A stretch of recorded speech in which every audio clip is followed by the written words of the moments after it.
Coucou, salut mes amis, bienvenue sur ma chaîne. Tout juste une petite causette avec vous, un petit talk avec vous.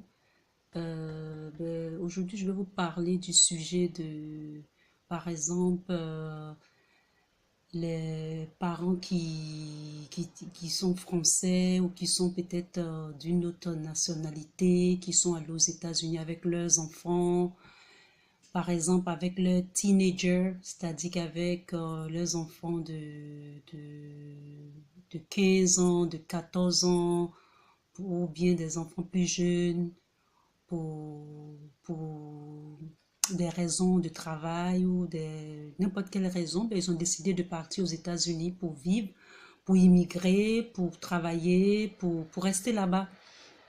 Et donc, comme on va avec les enfants, ben, si on va avec les enfants, il faut que les enfants aussi s'y intègrent. Et comment est-ce que on peut permettre aux enfants de s'intégrer? Et si les enfants sont encore des étudiants, par exemple des lycéennes ou des lycéens, il faut les mettre au lycée. Donc, je vais vous décrire un peu, plutôt même je vais vous énumérer un peu les genres d'écoles que que vous pouvez avoir en tête et puis permettre à vos enfants de partir à ces écoles-là et puis faire un bon choix. Alors, il y a les écoles privées, il y a les écoles indépendantes, il y a les parochial schools, c'est-à-dire des écoles où, par exemple, des écoles où, si c'est par exemple l'église méthodiste, il y a des écoles pour euh, les enfants qui sont de domination méthodiste. Mais si c'est du catholicisme, il y a des écoles catholiques et tout ça. Donc, c'est ce que ça veut dire en fait. Parochial schools, ok? Et puis aussi, il y a des proprietary schools, d'accord? C'est des gens qui sont propriétaires d'écoles même. Et il y a ces gens d'écoles-là. Il y a aussi les homeschool, d'accord? Des homeschool, c'est-à-dire l'enfant reste à la maison et puis ben, il prend les cours comme tout le monde, etc. Donc ça, ce sont des gens d'écoles qui sont des écoles privées, qui ont des subventions souvent, ou même qui sont à profit, ou c'est des écoles qui sont des écoles qui ne sont pas à profit. Et puis aussi, il y a des écoles publiques, par exemple, des écoles comme des écoles charter, ok, les charter schools. Il y a aussi les écoles magnet, ok, et vous pouvez inscrire vos enfants dans ces genres d'écoles-là. Et donc, je pense que pour inscrire vos enfants dans les écoles, dans les lycées, dans les collèges, ce ne sera pas difficile, ok? Les enfants pourront s'intégrer facilement et ils pourront s'en sortir. Maintenant, le but même du sujet, c'est que il y a certains enfants qui sont d'autres pays, c'est-à-dire des enfants qui ne sont pas nés aux États-Unis et qui vont dans ces lycées-là. Et souvent, c'est pas facile pour eux de s'intégrer. Qu'est-ce que je veux dire par là? Les enfants ont du mal à s'adapter, ok? Les enfants sont bullies, c'est-à-dire, vous connaissez ce que c'est que le bullying, c'est un genre je sais pas comment expliquer ça en français, mais c'est un genre de comportement brutal envers votre enfant.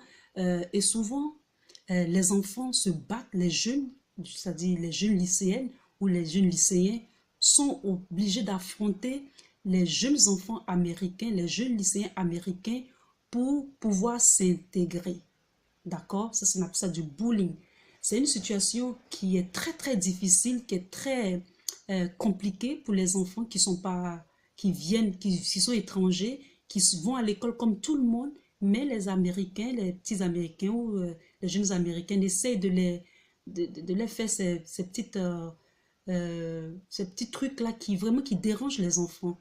Et j'en parle parce que je connaissais une personne qui était étrangère, mais qui avait ses enfants dans une école, par exemple. Elle était, je crois, je ne sais pas quelle classe elle était, mais je crois qu'elle était peut-être en quatrième ou troisième. Et elle a eu du mal à s'intégrer à cause du bullying.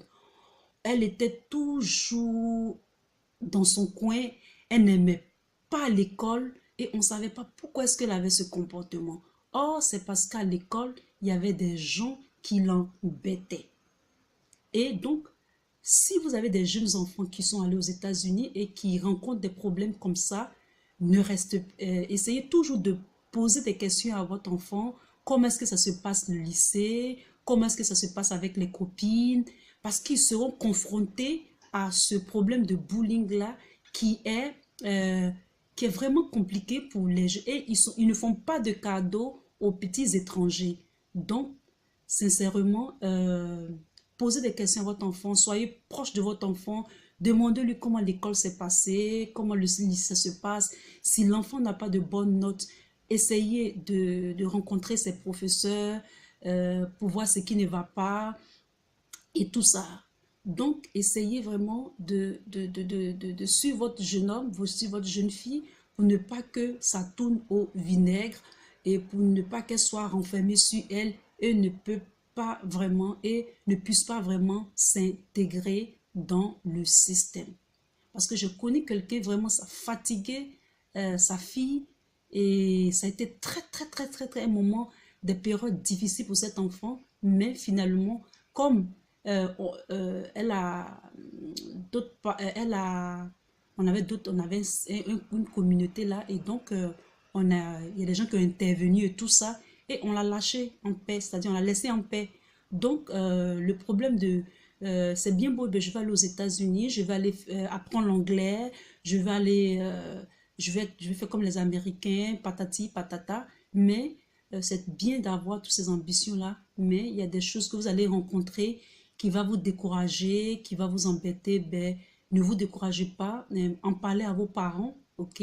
En parlez à vos parents et ils vont vous aider. Et, si vraiment, et même l'administration va vous aider et tout, comme ça, vous pourrez vous intégrer facilement. Ok? Donc, c'était juste cette petite vidéo pour nos jeunes les lycéens et collégiens et j'espère que vous avez aimé. Bisous. Bonne journée. Bye.